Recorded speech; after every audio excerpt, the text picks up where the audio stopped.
US की military Indian ships के ऊपर अटैक कर रही है और इंडियंस को उससे इतना फर्क पड़ता है कि अपने खुद के प्रोटेस्ट भी कर रहे हैं। When this particular attack came from the US Navy that is stationed there. Regarding your vessel, they want to know the current status. या फिर मैं इसको ऐसे देखूं कि जो लोग प्रोटेस्ट कर रहे हैं उनका मोराल तोड़ने के लिए कुछ सेलिब्रिटीज आ चुके हैं।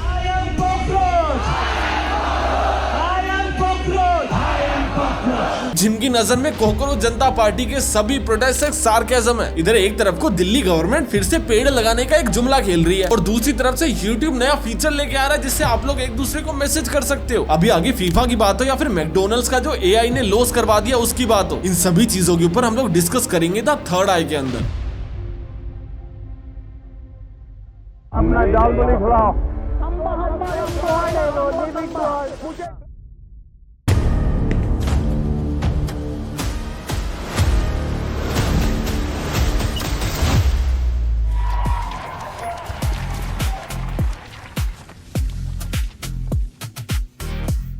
हमारी सबसे पहले न्यूज निकल के आ रही है यूएसए की तरफ से। यूएस ने इंडियन शिप्स के ऊपर अटैक कर दिया और इंडिया के 3 लोग मारे गए हैं। सबसे पहले अटैक क्यों हुआ वो पूरी की पूरी कहानी समझो। तुम्हें पता होगा कि यूएसए और ईरान की लड़ाई चल रही है। जिनको नहीं पता कि कब से फाइट चल रही है और क्या कॉन्टेक्स्ट है 10 सेकंड में समझो। ईरान न्यूक्लियर वेपन बनाना चाहते हैं और अमेरिका बोलते हैं कि भैया हम पापा है दुनिया के, हम नहीं बनाने देंगे और अगर बनाओगे तो बम मारेंगे। अभी जब जब ईरान के ऊपर बम बसते हैं वो स्ट्रेट ऑफ हॉर्मोज को ब्लॉक कर देता है और स्ट्रेट ऑफ हॉर्मोज एक ऐसी जगह है जहां से बहुत ज्यादा ट्रेड किया जाता है और उसकी बाउंड्री लगती है ईरान की। और ये दो लोगों की लड़ाई के अंदर पूरी दुनिया का ट्रेड इसलिए रोका जाता है जिससे पूरी दुनिया को इफेक्ट हो और पूरी दुनिया मिलकर अमेरिका को रोके कि भैया मत कर। अभी क्या हो रहा था, इनकी लड़ाई ऑलमोस्ट खत्म होने वाली थी, सीज फायर होने वाला, ऐसी काफी सारी बातें निकल के आ चुकी थी। ट्रेड ऑफ हॉर्मोज को खोल दिया गया था पर अमेरिका ने बोला था कोई भी कंट्री ईरान से तेल नहीं खरीदेगा और उस जगह से हमारे कुछ बिजनेस शिप्स ट्रेड करते हुए जा रहे थे और उसके ऊपर अमेरिका ने अटैक कर दिया और उनका बोलना था कि हमारे लोग ईरान से तेल खरीद के लेके जा रहे हैं। अभी इसके 2 अटैक किए गए थे। पहले अटैक के अंदर कोई भी घायल नहीं हुआ था और उसके 2 दिन बाद जब दोबारा अटैक करवाया गया तो 3 लोग मारे गए और बाद में इंडिया ने क्लैरिफिकेशन भेजी कि हमने ईरान से तेल नहीं खरीदा था, आप लोगों ने गलत अटैक किया। और इस चीज के ऊपर अमेरिका का रिप्लाई है कि भैया हमने एकदम सही अटैक किया, हमें उसकी कोई भी शर्मिंदगी नहीं है, हमने मना किया था तेल नहीं खरीदना, खरीदोगे तो मारेंगे। सबसे पहली बात, हमने तेल नहीं खरीदा, उसके बाद भी अगर मार दिया गया और हमारी सरकार उसके ऊपर प्रॉपर स्टैंड नहीं ले रही है तो शर्मनाक बात है। इंडियन गवर्नमेंट ने अभी तक इस मुद्दे को यूएन के अंदर नहीं उठाया है। ऑल्दो यूएन के पास कोई बहुत ज्यादा क्रेजी पावर है नहीं, उठा के भी आपको ज्यादा कर नहीं लोगे, बट स्टिल वो आपकी कॉन्वर्सेशन से तो ज्यादा ही पावर होल्ड करती है। इतना बड़ा हादसा होने के बाद इंडियन गवर्नमेंट ने यूएस गवर्नमेंट से बात करी है, बट सिर्फ बात ही करी है, उससे ज्यादा बढ़ के कुछ भी नहीं किया। जिन भी लोगों की जान गई थी उनके परिवार वालों को सिर्फ 10-10 लाख का मुआवजा देके छोड़ दिया। और ये पैटर्न ना तुम लोग हर जगह देखोगे, कोई आदमी जल के मर जाता है, कोई आदमी एक्सीडेंट में मर जाता है और गलतियां सरकार की होती है, कोई गड्ढे में पुल में कहीं भी मर जाते हैं और सरकार मुआवजा क्या देती है, 2 लाख रुपए, 5 लाख रुपए, 10 लाख रुपए। अरे भीख दे रहे हो क्या? सबसे पहले समझो ना कि एजेंडा क्या है उस मुआवजे का। एजेंडा ये है कि आप एक अर्निंग पर्सन थे, आपके जाने के बाद आपकी फैमिली बहुत ज्यादा सफर करने वाली है, तो आपके जाने के दुख को तो हम लोग फुलफिल नहीं कर सकते पर एटलीस्ट फाइनेंशियल प्रॉब्लम ना हो उसके लिए पैसे दे रहे हैं। और 10 लाख रुपए के अंदर किसी की फाइनेंशियल प्रॉब्लम कैसे रुक जाएगी, ये चीज ढोंग क्यों है? आजकल ना गवर्नमेंट के एक्शंस को देख के ये लगता है कि गवर्नमेंट ना सिर्फ और सिर्फ पल्ला झाड़ने के लिए काम करती है। गवर्नमेंट सिर्फ दिखाना चाहती है कि देखो ये चीज हुई थी और हमने बदले में ये एक्शन लिए थे। कितने जस्टिफाइड हैं, कितने सक्सेसफुल रहे हैं, कितने मीनिंगफुल हैं, उसके पीछे थोड़ देने वाला कोई आदमी बैठा नहीं है। आपके अमेरिका के साथ कैसे रिलेशंस है? पहली बात, हमारी मर्जी, हम जहां मर्जी से तेल ले। दूसरी बात, आप दब रहे हो, आपको लगता है यार जियोपॉलिटिक्स के अंदर थोड़ा बहुत दब के चलना पड़ता है, वो सुपर पावर है, उनके पास बहुत पैसा है, हम लोग बहुत ज्यादा ट्रेड करते हैं, सारी चीजें जायज है, पर उसके बाद भी वो हमें रोक नहीं सकते हैं, टोक सकते हैं। और रोकने के लिए हम पे अटैक तो बिल्कुल भी नहीं कर सकते हैं। और अटैक करने के बाद अगर गलत अटैक किया और उसके बाद माफी भी नहीं मांग रहे तो ये शर्मनाक चीज है। और उसके बाद वो माफी नहीं मांग रहे तो हम लोग यूएन में कंप्लेंट तक नहीं कर रहे हैं, ये और ज्यादा शर्मनाक चीज है। और यूएन के अंदर कंप्लेंट ना करते हुए जो लोग मरे हैं उनको 10-10 लाख रुपए की चिल्लर देके छोड़ देना, ये और भी ज्यादा शर्मनाक है। बाकी अगर इससे हटके अगली न्यूज के ऊपर चले तो दिल्ली गवर्नमेंट एक बहुत अच्छा इनिशिएटिव ले रही है। पॉल्यूशन से डील करने के लिए 18 नमो ऑक्सीजन पार्क्स बनाए जा रहे हैं और ये 18 पार्क्स के अंदर पेड़ लगाए जाएंगे जो एक्चुअल में दिल्ली के लंग्स का काम करेगी। और अगर मैं तुम्हें इतनी ही न्यूज बताऊं तो तुम्हें लगेगा कि फाइनली रेखा गुप्ता सरकार कोई अच्छा काम कर रही है। ये मार्केटिंग क्वीन को थोड़ा सा टाइम मिला कि चलो यार भला भी करके देखते हैं, बट रियलिटी के अंदर क्या हो रहा है, ये पूरा का पूरा एक पीआर स्टंट है। 2024 के अंदर डीडीए दिल्ली डेवलपमेंट अथॉरिटी ने 1100 से भी ज्यादा पेड़ को इलीगली काटा था और वो सभी के सभी पेड़ फॉरेस्ट एरिया के अंदर आते थे और उनको काटने के लिए आपको सुप्रीम कोर्ट की इजाजत चाहिए। सुप्रीम कोर्ट की इजाजत नहीं ली गई, उनको काट दिया गया और सड़कों को चौड़ा कर दिया गया। अभी सुप्रीम कोर्ट की बात नहीं मानी तो ये मैटर सुप्रीम कोर्ट के अंदर चला गया, डीडीए को गिल्टी साबित कर दिया गया और अगले ही साल 2025 के अंदर सुप्रीम कोर्ट ने डीडीए को आदेश दिया कि आपको पेड़ वापिस लगाने पड़ेंगे, जिसके लिए डीडीए ने 185 एकड़ का प्रपोजल दिया कि हम इतनी लैंड के अंदर दिल्ली के अंदर दोबारा पेड़ लगा देंगे। तो वो चीज तो एक सुप्रीम कोर्ट का ऑर्डर है, आप लोग उसको टाल नहीं सकते। सुप्रीम कोर्ट ने बोल दिया करने का तो करने का। तो भी दिल्ली गवर्नमेंट ने सोचा कि यार सजा तो मिल ही रही है, पेड़ तो लगाने पड़ ही रहे हैं, मार्केट कर देते कि देखो हम कितना अच्छा इनिशिएटिव ले रहे हैं। जो लोग आके बोल रहे हैं ना कि भाई कुछ भी हो रहा हो एटलीस्ट पेड़ तो लग रहे, अरे इन्होंने काटे थे वही पेड़ को वापस लगा रहे हैं सिर्फ। और उन पेड़ों को लगाने के लिए इन्होंने 18 पार्क्स बनाए और पीक टीवी की एक रिपोर्ट के अकॉर्डिंग वो 18 में से काफी ज्यादा एरियाज उन जगहों से मिलते हैं जहां पे इनको दोबारा से प्लांट्स लगाने थे सुप्रीम कोर्ट के कहने पे, जिससे ये आइडिया लिया जा रहा है कि सुप्रीम कोर्ट के ऑर्डर को मार्केट किया जा रहा है, जो कि प्योर अनएथिकल मार्केटिंग के अंदर आता है और पूरी की पूरी मिसलीडिंग कॉन्वर्सेशंस है। लोगों को दिखाया जा रहा है कि देखो हम समाज का कितना भला कर रहे हैं, आपने ही हगा था, सुप्रीम कोर्ट ने बोला है साफ करो। और जब आप साफ करने निकले हो तो आप कह रहे हो देखो यार हम साफ थोड़ी कर रहे हैं, हम लोग तो भाई देश का भला कर रहे हैं। पता क्या, मुझे इससे एक्चुअल में प्रॉब्लम नहीं है कि आप लोग किसी भी चीज का आके क्रेडिट ले रहे हो। मुझे प्रॉब्लम इससे होता है कि आप लोग हमेशा फालतू चीज का क्रेडिट ले लेते हो जिससे आपको परमिशन मिल जाती है कि आप लोग मेन चीज मत करो। फॉर एन एग्जांपल, आपको पेड़ लगाने चाहिए थे, आपको दिल्ली को थोड़ा बेटर करना चाहिए था क्योंकि अभी दिवाली आएगी, दोबारा पूरा देश सूखा बन जाएगा। उस टाइम पे आप लोग मार्केट करोगे कि यार देखो यार हमने इंप्रूवमेंट के लिए कितने सारे पेड़ लगाए हैं, वो तो बस काम नहीं किए, अभी थोड़ा और लगाना बाकी है, 5 साल और दे दो और लगा देंगे। आपने एक्चुअल में एक भी पेड़ नहीं लगाया, सारे के सारे पेड़ सुप्रीम कोर्ट ने जबरदस्ती लगवाए हैं। आप होते कोई और सरकार होती, लगाने ही लगाने पड़ते। तो ये चीजें तिगड़म लगा के आप लोग जब अपनी रिस्पॉन्सिबिलिटी से भाग जाते हो ना, वो चीज प्रॉब्लम होती है क्योंकि आपको मार्केटिंग करने के लिए गेम मिल गया, अभी आप लोग काम नहीं करोगे, आप लोग काम चोरी करोगे। बाकी अगर हम लोग अपनी अगली न्यूज के ऊपर चले तो वो आ रही है कोकरोच जनता पार्टी की तरफ से। तुम्हें पता है कोकरोच जनता पार्टी के प्रोटेस्ट को मैं जितना ध्यान से देख रहा हूँ ना, मुझे उतना ज्यादा मजा आ रहा है क्योंकि जब ये लोग शुरू हुए थे ना, मैंने स्पेकुलेशंस दी थी कि यार ये 6 से 8 मिलियन के बीच में जाके रुक जाएंगे, फिर ये 22 मिलियन तक चले गए। आई विल बी लाइक यार बहुत क्रेजी चल रहा है। फिर पहले प्रोटेस्ट के अंदर मुझे बहुत ज्यादा उम्मीद थी कि यार बहुत ज्यादा लोग इकट्ठे हो सकते हैं, इतने लोग प्रमोट कर रहे हैं, पर पहले प्रोटेस्ट के अंदर बहुत ज्यादा क्रेजी भीड़ नहीं आई। फिर दूसरा प्रोटेस्ट इनका कल पुणे के अंदर हो रहा था, मुझे लग रहा था यार अनऑर्गेनाइज होगा और बहुत ज्यादा लोग नहीं आएंगे, पर अच्छे खासे लोग आए। और अभी इन्होंने शुरू कर दिया कि हम लोग पूरा हफ्ता प्रोटेस्ट करने वाले हैं। कल 11 तारीख को पुणे के अंदर प्रोटेस्ट हो चुका है, 12 तारीख को आज लखनऊ के अंदर प्रोटेस्ट है और जिस टाइम पे मैं ये वीडियो शूट कर रहा हूँ अभी 1 घंटे में प्रोटेस्ट शुरू होने वाला है, 11 बजे का टाइम है। फिर 13 तारीख को अमृतसर के अंदर है, 14 तारीख को हैदराबाद में भी और बेंगलोर के अंदर भी है, 15 तारीख को जयपुर के अंदर है और 20 तारीख को दोबारा दिल्ली के अंदर प्रोटेस्ट है। अगर इन्होंने ये सारे प्रोटेस्ट सक्सेसफुली कर दिए ना, उतने ही तादाद में कर दो जितना आपने पुणे में किया, तो जब तक ये लोग इवॉल्व होकर दिल्ली के अंदर आएंगे ना, काफी चीजें सीख भी चुके होंगे और दोबारा हाई पॉसिबिलिटी है कि एक मैसिव भीड़ इनके साथ जुड़े भी। बाकी प्रोटेस्ट कैसा हुआ है कल और कैसा चल रहा था उसके हिंट के लिए मैं कुछ बहुत क्लिप्स लगा देता हूँ यहाँ पे, जिससे तुम लोग भी एक्चुअल में एक आइडिया ले सको कि वहां पे भीड़ कितनी आई थी। बट ऐसा नहीं है कि इसके अंदर सारी चीजें सिर्फ अच्छी चल रही है, एलविश यादव बीच में थोड़ी बकलोली भी कर रहा है। अभी इन सारी चीजों के बीच में एकदम से एलविश यादव कूदते हैं और आगे बोलते हैं भैया मैं भी खुद की पार्टी लॉन्च कर रहा हूँ, खरगोश जनता पार्टी। एंड अगेन वो एक सटायरिकल मूवमेंट, कोई भी पार्टी लॉन्च नहीं कर रहा है, बस कोकरोच जनता पार्टी का मजाक उड़ा रहा है। एंड फिर जब लोग जा रहे हैं उसको क्रिटिसाइज कर रहे हैं तो बोल रहे हैं यार तुमने भी एक मीम पार्टी बनाई, मैं नहीं बना सकता क्या मैं मेरे थॉट्स आगे नहीं रख सकता क्या? हम लोग डेमोक्रेसी के अंदर नहीं है? कोकरोच जनता पार्टी की तो मैनिफेस्टो में है ये। मतलब तुम्हारे मैनिफेस्टो में ये है ना कि डेमोक्रेसी होनी चाहिए, आवाज कोई किसी के बारे में बोल सकता है। ब्रो मैं भी तो वही कर रहा हूँ, मैं किसी के बारे में कुछ भी बोल रहा हूँ, मैं मजाक कर रहा हूँ, मस्ती कर रहा हूँ, कुछ भी कर रहा हूँ, तो ये मेरा राइट है। एंड इसके साथ साथ कुछ और ट्वीट्स के अंदर कोकरोचेस को ट्रोल करने लगा। पता है कि अब दुनिया ने इसको 2-3 तरह से देख रही है। कुछ दुनिया इसको ऐसे देख रही है कि यार एलविश यादव को ना फेम चाहिए थोड़ा, कुछ लोग इसको इस तरह से देख रहे हैं कि यार बस कंट्रोवर्सी करने आया, थोड़ा बहुत फेमस होएगा उसके बाद निकल जाएगा। पर मैं इसको इस तरह से देख रहा हूँ कि शायद इसको किसी ने भेजा है, क्योंकि जितना मैंने इसको ऑब्जर्व किया ना, ये पहले बहुत मुफट होता था, ये पहले हिंदू सपोर्टर बहुत बड़ा होता था, ये धर्म की बहुत बातें करता था, जनता को थोड़ा कैपिटलाइज करता होता था। फिर जब ये बिग बॉस गया, इसको काम मिलना शुरू हुआ, ये सारी चीजों से दूर हो गया। मुनव्वर के साथ भी इसकी फाइट थी, इसने उसको भी तोड़ दिया, प्रोफेशनली लाइफ को जीने लगा। बट अभी दोबारा उन कंट्रोवर्सीज के अंदर कूदना और दोबारा उस गंद के अंदर हाथ मारना, आई डोंट थिंक सो ये खुद से आया होगा, क्योंकि लोग सोशल मीडिया के ऊपर सेलिब्रिटीज को क्रिटिसाइज पता क्या कर रहे हैं कि यार इतने ज्यादा पेपर लीक हो रहे हैं, आप लोग हमारे यूथ की आवाज क्यों नहीं बन रहे हो? लोग वीडियोस बना रहे हैं कि भैया कैरी मिनाटी साइलेंट है, भुवन बाम साइलेंट है, शाहरुख खान साइलेंट है, और हम वही लोग हैं जो इनकी वीडियोस देखते हैं, हम वही लोग हैं जो इनको सपोर्ट करते हैं। और दूसरी तरफ एलविश यादव आ रहा है जिसकी पूरी पूरी ऑडियंस यूथ है और आके उनके बीच में उंगली कर रहा है। ये मेरा पर्सनल टेक है, क्योंकि इस एक्शन के बाद ना आप सिर्फ और सिर्फ ऑडियंस को लूज ही करोगे। कोई क्यों ही आके फालतू में उंगली करके अपनी ऑडियंस को लूज करना चाहेगा, वो भी तब जब उसके कोई पॉलिटिकल ओपिनियंस आजकल एग्जिस्ट भी नहीं करते थे। आके जबरदस्ती अपनी खुद की कोर ऑडियंस से फाइट करना बहुत ज्यादा नॉनसेंस आउट कर रहा है। बाकी इसके ओपिनियन और थॉट्स के ऊपर तो हम लोग क्या ही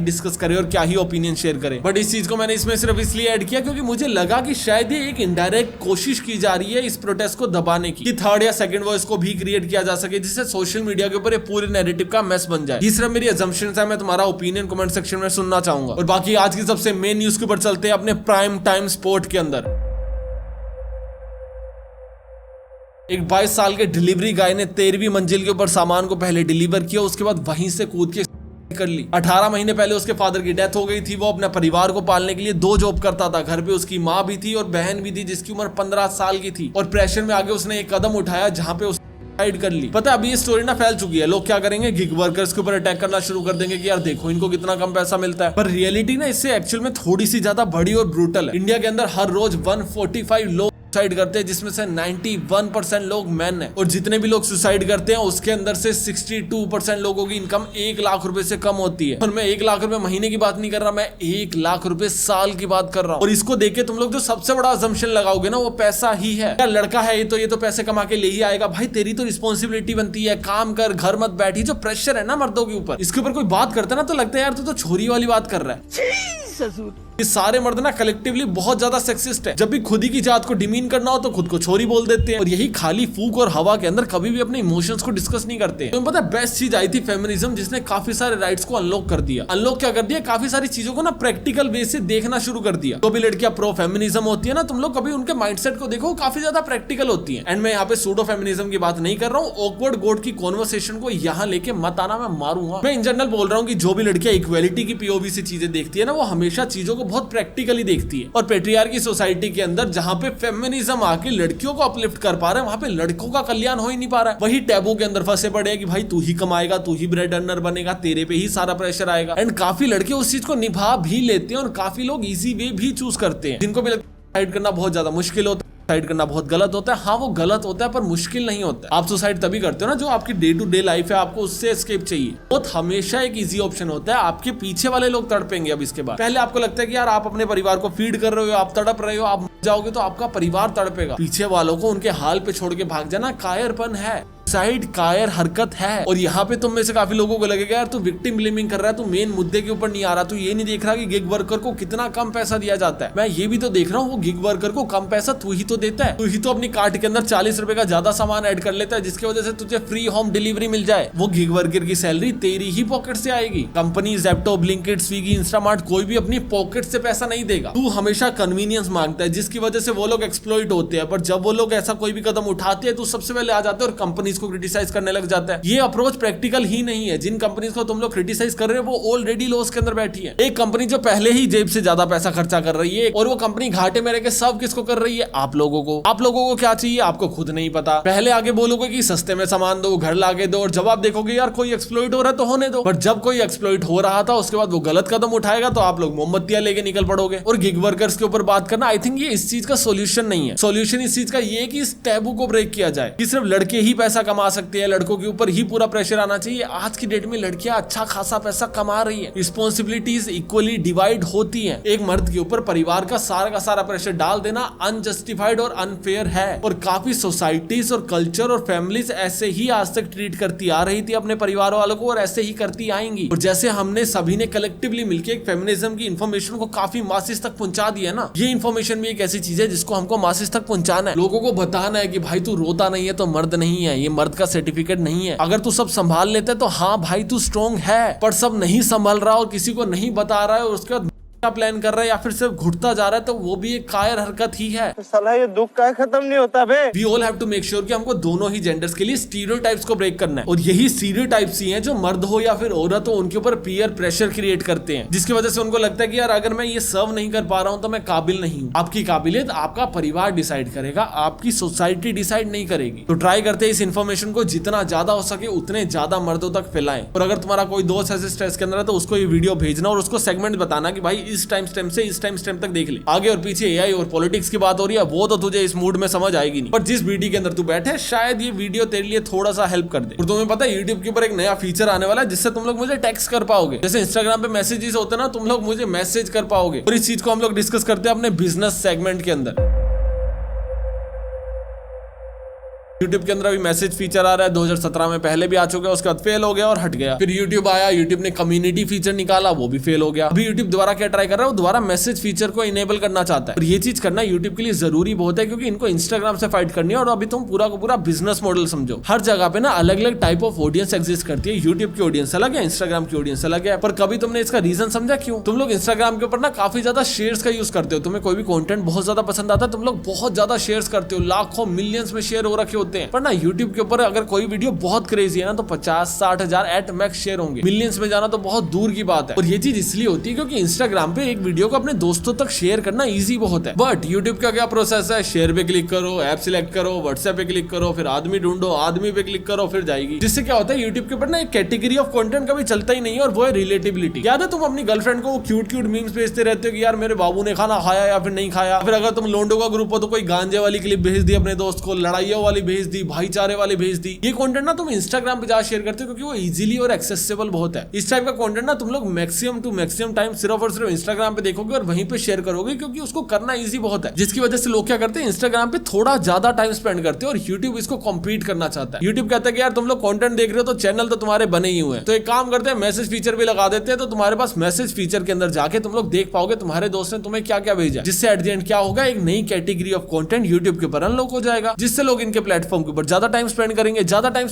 ज्यादा ऐड देखेंगे, इनका ज्यादा प्रॉफिट होगा। देख रहे हो, जब भी धंधा बनाना होता है कितना डीप सोचना पड़ता है। बिजनेस में अपनी अगली न्यूज के ऊपर चलते हैं, वो आ रही है फीफा से। जिनको नहीं पता, फीफा शुरू हो चुका है और वो आ रहा है Z5 के ऊपर। पता नहीं क्यों मेरे पास Z5 का सब्सक्रिप्शन था, मैंने सोचा यार एक बार खोल के देख लेते हैं। ऑल्दो मेरे को फुटबॉल उतना ज्यादा पसंद नहीं है, मेरा फेवरेट स्पोर्ट हमेशा से गुल्ली डंडा रहा है, बट फिर भी मेरे पास ऐसा था कि यार थोड़ा टाइम भी है, सब्सक्रिप्शन भी है, खोल लो देख लो। मैं गया देखने, मैंने ऐप खोली, वो कहता है यार आप देख ही नहीं सकते। आज भी लाइक यार मैंने पैसा दे रखा है, मैं देख क्यों नहीं सकता। फिर मुझे पता चला इन्होंने एक नया सब्सक्रिप्शन निकाल रखा है कि भैया सिर्फ वो सब्सक्रिप्शन लोगे तभी देख सकते हो। और सब्सक्रिप्शन क्या, अगर 3 महीने का सब्सक्रिप्शन लोगे तो ऑलमोस्ट 800 का मिल जाएगा, और अगर पूरे साल का सब्सक्रिप्शन लोगे तो 1700 का पड़ेगा। देखिए यार 1700 का कोई सेंस बनता नहीं है, क्योंकि पूरा साल फीफा चलना नहीं है। 800 वाला भी सेंस बना सकता था, पर फीफा 3 महीने थोड़ी चलेगा। ये 1.5-2 महीने का गेम है ना, तो 3 महीने का सब्सक्रिप्शन बंडल करके तुम लोग बेच कैसे रहे हो? मैं 1 महीने का खरीद ही नहीं सकता। और ये ना बहुत क्लियर एग्जांपल है मोनोपोली का। आप गए, आपने मार्केट के अंदर फाइट हो रही थी, महंगे के अंदर राइट्स खरीदे, अब आपको दिखाने के लिए जितना अनशन डिमांड करना कर लो, और कुछ जो क्रिकेट फैंस होंगे वो आके आपको पैसा भी देंगे। और इस चीज के चक्कर में, क्योंकि आपने एक नई सीरीज को खरीदा जो बहुत ज्यादा महंगी थी, आपने क्या किया, आपने मेरे पुराने प्लान को मेरे से बिना पूछे डाउनग्रेड कर दिया। तो जब मैंने Z5 को खोला तो मैं परेशान होकर नया अपग्रेड नहीं किया, मैंने जो डाउनग्रेडेड प्लान था उसको भी हटा दिया। 1 रुपया नहीं दूंगा तुम्हें, पायरेसी करके देखूंगा पूरा मैच लाइव के अंदर, पर देखूंगा और तुम्हें पैसे नहीं दूंगा।